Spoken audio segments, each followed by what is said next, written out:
Ready sir ಹೇಗಿದ್ದೀರಾ ಎಲ್ಲ super ಚೆನ್ನಾಗಿದ್ದೀವಿ ಸರ್. ಇನ್ನೇನು ನಮಗೆ ಒಂದು ಗೆಲುವು ಬೇಕು, ಖಂಡಿತ ಗೆಲುವು ನಿಮ್ಮಿಂದ ಸಿಗುತ್ತೆ ಅಂತ ವೆಯ್ಟ್ ಮಾಡ್ತಾ ಇದ್ದೀವಿ. ನಮ್ಮಿಂದ ಅಂತಲ್ಲ, ವಿಜಯ್ ಸರ್ ಟೀಮಿಂದ ವಿಜಯ್ ಸರ್ ತುಂಬ ಎಫರ್ಟ್ ಹಾಕಿ ಮಾಡಿದ್ದಾರೆ. ಆ ಎಫರ್ಟ್ಗೆ ತಕ್ಕ ಪ್ರತಿಫಲ ಖಂಡಿತ ಸಿಗುತ್ತೆ. ಸಲಗ ಹೆಂಗೆ ದೊಡ್ಡ ಯಶಸ್ಸು ಮಾಡಿದ್ರಿ, ಅದಕ್ಕಿಂತ ಒಂದು ಮಟ್ಟದ ಯಶಸ್ಸು ಭೀಮಾಗೆ ಸಿಗಲಿ ಅಂತ ನಮ್ಮೆಲ್ಲರ ಆಸೆ ಇದೆ. ಅದಕ್ಕೆ ನಿಮ್ಮ ಪ್ರೋತ್ಸಾಹ ಸಹಕಾರ ಖಂಡಿತ ಬೇಕು ಸರ್. ಸರ್ ಇನ್ನು ಕ್ಯಾರೆಕ್ಟರ್ ಬಗ್ಗೆ ಕೇಳೋದಾದ್ರೆ ಯಾರು ರಿವ್ಯೂ ಮಾಡಿಲ್ಲ, ಮೋಸ್ಟ್ಲಿ ನೀವು ಮಾಡಲ್ಲ. ಖಂಡಿತ ಮಾಡ್ತೀವಿ. ನಮ್ಮ ಪಾತ್ರದ ಹೆಸರು ಪುನೀತ್ ಅಂತ, ಪುನಿ ಅಂತಾನೆ ಅಡ್ಡ ಹೆಸರು ಸಿನಿಮಾದಲ್ಲಿ. ಸರ್ ನನ್ನ ಹೆಸರು ವೇಲು ಅಂತ, ಸಿನಿಮಾದಲ್ಲೂ ವೇಲುನೇ ನನ್ನ ಹೆಸರು, ಭೀಮಾ ಗ್ಯಾಂಗು ನಾನು. ಸರ್ ನನ್ನ ಹೆಸರು ಅಭಿ ಅಂತ, ಸಿನಿಮಾದಲ್ಲಿ ಅಭಿ ಅಂತಾನೆ ಅಣ್ಣ. ಸೇಮ್ ಹೆಸರನ್ನೇ ಇಟ್ಟಿದ್ದಾರೆ. ನಮ್ಮ ಜೊತೆ ಇನ್ನೊಬ್ರು ಇದ್ದಾರೆ ಅಲ್ಲು ಅಂತ, ಅವ್ರು ಬಂದಿಲ್ಲ. ಅವ್ರ ಕ್ಯಾರೆಕ್ಟ್ರು ಅವರು ಒರಿಜಿನಲ್ ಹೆಸರು ಅಲ್ಲು ಅಂತಾನೆ, ಸಿನಿಮಾದಲ್ಲೂ ಅಲ್ಲು ಅಂತಾನೆ. ನಾವು ಸಿನಿಮಾದಲ್ಲಿ ಬ್ಯಾಡ್ ಬಾಯ್ಸ್ ಗುಡ್ ಬಾಯ್ಸ್ ಎರಡೂ ಆಗಿದ್ದೀವಿ. ವಿಜಯ್ ಸರ್ ಜೊತೆ ಟ್ರಾವೆಲ್ ಮಾಡ್ತೀವಿ, ವಿಜಯ್ ಸರ್ ಸ್ನೇಹಿತರ ಕೆಲಸ ಮಾಡಿದ್ದೀವಿ ಸಿನಿಮಾದಲ್ಲಿ. ಥ್ರೂ ಔಟ್ ದ ಸಿನಿಮಾ ನಮ್ಮ ಎಲ್ಲರ ಪಾತ್ರನೂ ಬಂದೋಗುತ್ತೆ.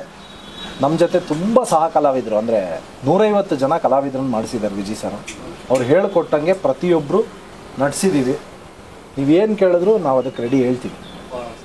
ಸರ್ ಗ್ಯಾಂಗ್ ಅಂದರೆ ಯಾವ ಥರ ಗ್ಯಾಂಗ್ ಇದು? ಅಂದರೆ ಈ ರೌಡಿಗಳಿಗೆ, ಪುಡಿ ರೌಡಿಗಳ ಇಲ್ಲ ಗ್ಯಾಂಗ್ಸ್ಟರ್ಸಾ? ಇಲ್ಲ ಸರ್, ಆ ಥರ ಎಲ್ಲ ಏನಿಲ್ಲ. ಇದರಲ್ಲಿ ಏನಾದರೂ ನಾರ್ಮಲ್ ಒಂದು ಏರಿಯಾದಲ್ಲಿ ಇವಾಗ ಸ್ಲಮ್ ಅಂತಲೇ ಹೇಳ್ಬೋದು. ಸ್ಲಮ್ಮಿಂದ ಒಂದು ಟೀಮ್ ಇರುತ್ತೆ, ಒಂದು 10 ಜನ 5 ಜನ ಟೀಮ್ ಇರ್ತಾರೆ. ಯಾವಾಗಲೂ ಒಟ್ಟಿಗೆ ಇರ್ತಾರೆ. ಕಷ್ಟ ಬಂದರೂ ಸುಖ ಬಂದರೂ ಏನೇ ಇದ್ದರೂ ಶೇರ್ ಮಾಡಿಕೊಂಡು ಒಂದು ಬೆಳೆಯೋದೇ ಅದು ಒಂದು ಒಳ್ಳೆತನ. ಅದು ಸಮ್ ಟೈಮಲ್ಲಿ ಅದು ಏನೋ ಒಂದು ಆಗುತ್ತೆ, ಜಗಳ ಇಲ್ಲ ಏನೋ ಒಂದು ಒಳ್ಳೆಯದು ಕೆಟ್ಟದ್ದು ಏನಾದರೂ ಆಗುತ್ತೆ. ಅದಕ್ಕೆ ಒಟ್ಟಿಗೆ ಸೇರಿ ಮಾಡೋದೇ ಅದು ಫ್ರೆಂಡ್ಶಿಪ್ಪು. ಆ ಥರ ಒಳ್ಳೆ ಫ್ರೆಂಡು ನಾವು. ಒಳ್ಳೇದು ಕೆಟ್ಟದನ್ನು ನೀವು ನಿರ್ಧಾರ ಮಾಡಬೇಕು, ನಾವು ಒಳ್ಳೆಯವರ ಕೆಟ್ಟವರ ಅಂತ. ಆದರೆ ಸಿನಿಮಾದಲ್ಲಿ ನಾವು ಒಳ್ಳೆಯವರಾಗೇ ಇದ್ದೀವಿ. ವಿಜಯ್ ಸರು ಒಳ್ಳೆ ಪಾತ್ರನೇ, ಪ್ರತಿಯೊಂದು ಪಾತ್ರನೂ ಒಳ್ಳೆ ಪಾತ್ರನೇ. ಇಲ್ಲಿ ಯಾರು ನೆಗೆಟಿವು ಕೆಟ್ಟದಾಗಿ ಬಿಂಬಿಸ್ಬೇಕು ಆ ಥರದ್ದು ಯಾವುದೇ ಉದ್ದೇಶ ಸರ್ಗಿಲ್ಲ. ವಿಜಯ್ ಸರ್ ಉದ್ದೇಶ ಈ ಸಿನಿಮಾಯಿಂದ ಒಂದಷ್ಟು ಜನ ಬದಲಾಗಲಿ, ಒಳ್ಳೆಯದಾಗಲಿ, ಆ ಕೆಟ್ಟ ಚಟಗಳಿಂದ ಆಚೆ ಬರಲಿ. ನಿಮ್ಮ ಏರಿಯಾದಲ್ಲಿ ಒಂದು ಕತೆ ನಡೆಯುತ್ತೆ, ಆ ಕಥೆಯಲ್ಲಿ ನೀವು ಕಥೆಯಲ್ಲಿ ಪಾಸ್ ಆಗ್ತಾ ಇರ್ತೀರ. ಇಲ್ಲಿ ಸಿನಿಮಾದಲ್ಲಿ 2 ಅವರ್ ಕೂತ್ಕೊಂಡು ನೋಡ್ತೀರಾ, ಆ ಎಲ್ಲ ಪಾತ್ರನೂ ಬಂದೋಗುತ್ತೆ. ಅದೇ ಭೀಮಾ. ಸರ್ ಇನ್ನು ಈ ವಿಜಯ್ ಸರ್ ಅಂತಂದ್ರೆ ಅವ್ರೊಂಥರ ನೀರಿದ್ದಂಗೆ, ಯಾವ ಪಾತ್ರೆಗೆ ಹಾಕಿದ್ರು ಹಳ್ಕೊಳ್ತಲ್ಲ, ಹಂಗೆ ಶೇಪ್ ತಗೊಂತಾರೆ. ಅವ್ರು ಹೆಂಗಿದ್ರು ರೆಡಿ. ಶೂಟಿಂಗ್ ನಾವೆಲ್ಲ ನೋಡಿದೀವಿ ಮೊನ್ನೆ ಲಾಸ್ಟ್, ಅಂದ್ರೆ ಸಿನಿಮಾದ ಎಂಡಿಂಗ್ ನೀವು ಬಂದು ನೋಡಿದ್ರೆ ಜನ ಎಲ್ಲ ನಿಂತ್ಕೊಂಡಿದ್ರೆ ಹಂಗೆ ಶೂಟ್ ಮಾಡ್ತಿದ್ದಾರೆ. ಒಂದು ಲವ್ಲವಕ್ಕೆ ಅದು ಅದು ಅದು ಆ ಅಟ್ಮಾಸ್ಫಿಯರ್ ಬೇರೆ ಯಾವ ನಿರ್ದೇಶಕರು ನಾನು ನೋಡಿಲ್ಲ. ಹೊಸದಂತ ಅನ್ಸುತ್ತೆ. ಯಾರು ಆ ಥರ ಮಾಡೋಕ್ಕಾಗಲ್ಲ ಸರ್, ಅವ್ರನ್ನ ಬಿಟ್ಟರೆ. ಯಾಕೆಂದರೆ ಅವರೇ ಒಂಥರ ಅದು ಅವರು ಹೆಂಗೆ ಅದು ಹೇಳೋದು, ಅದು ಧೈರ್ಯ. ಅದು ಒಂದು ಸ್ಲಮ್ಮಲ್ಲಿ ಹೋಗ್ಬೇಕಂದ್ರೆ ಒಂದು ಭಯ ಇರುತ್ತೆ ಯಾರಿಗೆ ಬೇಕಾದರೂ. ಅವರು ಅದೆಲ್ಲ ಏನಕ್ಕೂ ತಲೆ ಕೆಡಿಸಲ್ಲ. ಜೊತೆಯಲ್ಲಿ ಬೌನ್ಸರು, ಜೊತೆಯಲ್ಲಿ ಹುಡುಗರನ್ನ ಹಾಕೊಂಡೆಲ್ಲ ಹೋಗಲ್ಲ, ಒಬ್ಬರೇ ಹೋಗ್ತಾರೆ. ಅವರು ಎಲ್ಲಿ ಹೋದರೂ ಸೋಲೇನೆ ಸರ್. ಅವರು ಕಾಡಿಗೆ ಹೋಗಲಿ ಎಲ್ಲರೂ ಹೋಗಲಿ ತುಂಬ ಧೈರ್ಯ ಜಾಸ್ತಿ ಅವರಿಗೆ. ಸೊ ಹಂಗೆಲ್ಲ ಇವಾಗ ನೀವು ಸರ್ ತುಂಬ ಸ್ಟಾರ್ ಅವರೆಲ್ಲ ಆ್ಯಕ್ಟ್ ಮಾಡಿದ್ದೀರಾ, ಆ್ಯಂಡ್ ಒಡನಾಟ ಚೆನ್ನಾಗಿದೆ, ಓಕೆನಾ? ಬಟ್ ಈ ವಿಜಯ್ ಸರ್ ಅಂತ ಬಂದಾಗ ಡಿಫ್ರೆನ್ಸ್ ಅಂತ ನಿಮ್ಗೆ ಅನ್ಸಿದ್ಯಾ? ಯಾವ ಅಂದರೆ ಸರ್, ನಾನು ಆ್ಯಕ್ಟ್ ಅಂತ ಮಾಡಿರೋದು ಸಲಗ ಒಂದು ಚಿಕ್ಕ ಪಾತ್ರ ಮಾಡಿದ್ದೀನಿ. ಟಗರಲ್ಲಿ ನಾವು ಕೆಲಸ ಮಾಡಿದ್ವಿ, ಅದರಲ್ಲಿ ಒಂದು ಚಿಕ್ಕ ಪಾತ್ರ. ಅದು ಗೊತ್ತಾಗಲ್ಲ ಬಿಡಿ, ಅದು ಒಂದು ಗಾಡೀಲಿ ಹಿಂದೆ ಕೂತ್ಕೊಳ್ಳೋ ಅಂಥದ್ದು. ಶ್ರೀಕಾಂತ್ ಸರ್ ಪ್ರೊಡಕ್ಷನಲ್ಲಿ ಕೆಲಸ ಮಾಡೋದ್ರಿಂದ ಒಂದಷ್ಟು ಜನ ತುಂಬ ಹತ್ರ ಆಗ್ತಾರೆ. ಹಂಗೆ ವಿಜಯ್ ಸರು ಪರಿಚಯ ಆಗಿದ್ದು. ನಾನು ಶಿವಣ್ಣ ಅವ್ರನ್ನ ಗುಣ ನೋಡಿದ್ದೆ. ಶಿವಣ್ಣಂಗೆ ಆ ಕ್ಯಾರೆಕ್ಟರ್ ಇದೆ, ಅಂದರೆ ತುಂಬ ಜನಕ್ಕೆ ಹತ್ರ ಆಗ್ತಾರೆ. ಅವರು ಅಷ್ಟೇ, ಎಲ್ಲಂದ್ರೆ ಅಲ್ಲಿ ನುಗ್ತಾರೆ, ಯಾವ ಜನ ಇದ್ರೂ ತಲೆ ಕೆಡಿಸ್ಕೊಳ್ಳಲ್ಲ, ಎಲ್ಲರ ಜೊತೆ ಮಿಂಗಲ್ ಆಗ್ತಾರೆ. ಆ ಗುಣ ನಾನು ವಿಜಯ್ ಸರಲ್ಲಿ ನೋಡಿದೆ. ಅದಕ್ಕೆ ಅವರು ನಮಗೆ ತುಂಬ ಹತ್ರ ಕನೆಕ್ಷನ್ ಆಗೋದು. ಅಂದರೆ ಒಬ್ಬ ಲೋಕಲ್ ಮನುಷ್ಯ, ಅವ್ರಿಗೆ ಭೇದ ಭಾವ ಗೊತ್ತಿಲ್ಲ ಸರ್. ಅಣ್ಣವ್ರ ಮನೆಗೂ ಗೊತ್ತೇ ಇಲ್ಲ ಬಿಡಿ. ವಿಜಯ್ ಸರಲ್ಲಿ ಅದನ್ನು ತುಂಬ ನೋಡಿದ್ದೀನಿ ನಾನು, ಭೇದ ಭಾವ ಇಲ್ದಿರೋಂಥ ನಟ ಸರ್. ಆ್ಯಂಡ್ ಸರ್ ನೀವು ಹೇಳಿ, ಸೊ ಈಗ ಫಸ್ಟ್ ಸಿನಿಮಾನ ಇದಕ್ಕೆ ಮುಂಚೆ ಏನು ಮಾಡ್ತಿದ್ರಿ? ಸೊ ಹಿಂಗೆ ಸಿಕ್ತು ಇದೆಲ್ಲ ಪಾತ್ರ? ಸರ್ ನಾನು ಹೇಳ್ಬೇಕಂದ್ರೆ ಫಸ್ಟು ವಿಜಯ್ ಸರ್ಗೆ ಅವ್ರ ಸಿನಿಮಾಗೆ ದೊಡ್ಡ ಅಭಿಮಾನಿ ನಾನು. ದುನಿಯಾಯಿಂದಲೂ ದುನಿಯಾ ಆಗಲಿ, ಅವ್ರದ್ದು ಯಾವುದೇ ಸಿನಿಮಾ ಆಗಲಿ ನಾವು ತುಂಬ ಫಾಲೋ ಮಾಡ್ತಾಯಿದ್ವಿ. ನಾವು ಚಿಕ್ಕ ಹುಡುಗರಿಂದ ಅವ್ರ ಸಿನಿಮಾ ನೋಡ್ಕೊಂಡು ಬೆಳೆದಿರ್ತ ಹುಡುಗರು ನಾವು. ಸೊ ನನಗೊಂದು ಅವಕಾಶ ಸಿಕ್ತು ಅವ್ರನ್ನ ಹೋಗಿ ಭೇಟಿ ಆಗೋಕ್ಕೆ. ಸೊ ಮಾಸ್ತಿ ಸರ್ ಬಂದ್ಬಿಟ್ಟು ಸ್ವಲ್ಪ ಪರಿಚಯ ನನಗೆ.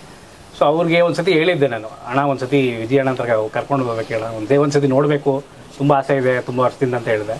ಸೊ ಮಾಸ್ತಿ ಅಣ್ಣ ಒಂದು ದಿನ ಒಂದು ಲೊಕೇಶನ್ ಕಳಿಸಿದ್ರು, ಇಲ್ಲಿಗೆ ಬಾರೋ ಅಂತ. ನಾನು ಏನು ಕೇಳಿ, ಅವ್ರು ಏನು ಹೇಳಿಲ್ಲ, ಇಲ್ಲಿಗೆ ಏನಕ್ಕೆ ಬರಬೇಕು ಅಂತ ಹೋದೆ. ಮನೆ ಹತ್ರ ಹೋದೆ, ವಿಜಯ್ ಸರ್ ಮನೆ ಹತ್ರ. ಅವ್ರ ಮನೆ ಅಂತ ಗೊತ್ತಿಲ್ಲ. ಒಳಗಡೆ ಹೋದೆ, ಒಳಗಡೆ ಹೋಗಿದ ತಕ್ಷಣ ಫೋಟೋ ನೋಡಿದೆ, ಗೊತ್ತಾಗೋಯ್ತು ಪಕ್ಕ ವಿಜಯಣ್ಣ ಮನೆಯೇ. ಸುಳ್ಳು ಫುಲ್ಲು ಇವತ್ತು ದಿನನೇ ಡಿಫ್ರೆಂಟ್ ಆಗಿರುತ್ತೆ ಅಂತ. ಸೊ ಮೇಲೋಗಿ ಕುತ್ಕೊಂಡ್ವಿ, ಅಣ್ಣ ಸಡನ್ನಾಗಿ ಬಂದರು, ಊಟ ಮಾಡಿದೇನೋ ಅಂತ ಕೇಳಿದ್ರು. ಫಸ್ಟ್ ಮಾತಾಡಿದ್ದೆ ಅದು, ಊಟ ಮಾಡಿದೇನೋ ಅಣ್ಣ ಮಾಡಿದೆ ಅಂತ ಹೇಳಿದೆ.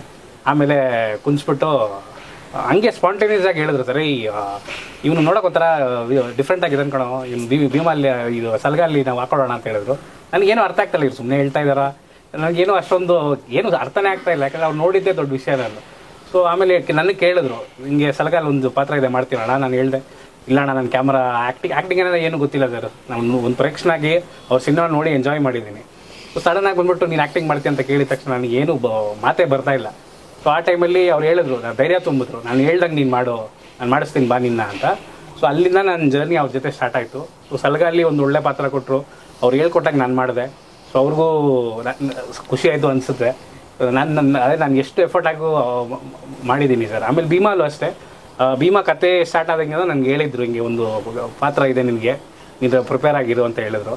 ಸೊ ಅದೇ ಶೂಟಿಂಗ್ ಸ್ಟಾರ್ಟ್ ಆಗಿದ್ದಾಗೆಲ್ಲ ಅವತ್ತು ಡೇ ಒನ್ನಿಂದ ಅವ್ರು ಧೈರ್ಯ ತುಂಬ್ತಾ ಬಂದರು. ಒಂದೊಂದು ವಿಷಯಕ್ಕೂ ಅವ್ರು ಮುಂದೆ ನಿಂತ್ಕೊಂಡು ಎಲ್ಲ ಮಾಡಿ ತೋರಿಸೋರು, ಹಿಂಗೆ ಈ ಥರ ಆ್ಯಕ್ಟ್ ಮಾಡಬೇಕು, ಈ ಥರ ನಿಂತ್ಕೊಬೇಕು, ಈ ಥರ ಲುಕ್ ಕೊಡಬೇಕು, ಕ್ಯಾಮ್ರಾ ನೀ ಯಾವ ಕಡೆ ಫೇಸ್ ಮಾಡಬೇಕು ಅಂತ ಅವರು ತುಂಬ ಹೇಳ್ಕೊಟ್ರು ಸರ್. ಸೊ ಕೆಲಸದ ವಿಷಯದಲ್ಲಿ, ಸಿನಿಮಾ ಅಂತ ವಿಷಯದಲ್ಲಿ ಅವ್ರ ಹತ್ರ ಓಪನ್ ಡಿಕ್ಷನರಿ ಇದ್ದಂಗೆ. ಅವ್ರ ಹತ್ರ ನೀವು ಏನು ಬೇಕಂದ್ರೂ ಕಲಿಬೋದು. ಕಲಿಯೋವಂಥ ವಿಷಯ ಅಷ್ಟು ಭಂಡಾರನೇ ಇದೆ ಅವ್ರ ಹತ್ರ ಸಿನಿಮಾ ವಿಷಯದಲ್ಲಿ. ಯಾಕಂದರೆ ಅವ್ರ ಜರ್ನಿ ಹಂಗಿದೆ ಸರ್. ಒಂದು ಫೈಟರ್ ಆಗಿದ್ದು, ಒಂದು ಚಿಕ್ಕ ಚಿಕ್ಕ ಪಾತ್ರ ಮಾಡ್ಕೊಬಂದು ದೊಡ್ಡ ಹೀರೋ ಆಗಿ ನಮ್ಗೆ ಇಷ್ಟು ಜನಕ್ಕೆ ಒಂದು ವೇದಿಕೆ, ಅದೇ ಹೊಸೊಬ್ಬರಿಗೆ ಮೇಯ್ನು ಒಂದು ವೇದಿಕೆಯಲ್ಲಿ ಅವರು ಮೇನ್ ಸ್ಟ್ರೀಮಲ್ಲಿ ತರಬೇಕು. ಅವ್ರ ಪ್ರಯತ್ನ ಬಂದ್ಬಿಟ್ಟು ತುಂಬ ಇದು ಸರ್. ಅದು ಅಂಥ ಒಂದು ಒಳ್ಳೆ ಗುಣ ಇರೋದಕ್ಕೆ ಅವ್ರು ಇಷ್ಟು ಈ ಕಾಲದಲ್ಲಿ ಇಷ್ಟು ಮಟ್ಟಿಗೆ ಬೆಳೆದು ನಿಂತಿರೋದು. ಯಾಕಂದರೆ ಮೇಯ್ನು ಹೊಸಬ್ರಿಗೆ ಅವ್ರು ಎಲ್ಲ ಸಿನಿಮಾದಲ್ಲೂ ಚಾನ್ಸ್ ಕೊಡ್ತಾರೆ. ಸಲ್ಗಾ ತಗೊಳ್ಳಿ, ಭೀಮಾ ತಗೊಳ್ಳಿ, ಆಲ್ಮೋಸ್ಟ್ ಎಲ್ಲರಿಗೂ ಹೊಸ ವಿಲನ್ ಹಾಕೊಂಡಿದ್ದಾರೆ, ಹೊಸ ಹೀರೋಯಿನ್ ಇದ್ದಾರೆ. ಸೊ ನಮ್ಮಂಥ ತುಂಬ ಕಲಾವಿದರನ್ನ ಅವ್ರನ್ನ ಮೇನ್ ಸ್ಟ್ರೀಮ್ ತಂದು ಅವ್ರಿಗೊಂದು ವೇದಿಕೆ ಪ್ಲ್ಯಾಟ್ಫಾರ್ಮ್ ಮಾಡಿಕೊಟ್ಟಿದ್ದಾರೆ. ನೀವು ಇದ್ರಲ್ಲಿ ಬಂದ್ಬಿಟ್ಟು ನಿಮ್ಗೇನೋ ಒಂದು ಒಳ್ಳೇದಾಗುತ್ತೆ ಅಂದ್ಬಿಟ್ಟು ತುಂಬ ಮೋಟಿವೇಟ್ ಮಾಡಿದ್ದಾರೆ ಸರ್. ಅದರಿಂದ ತುಂಬ ಸಂತೋಷ ಇದೆ.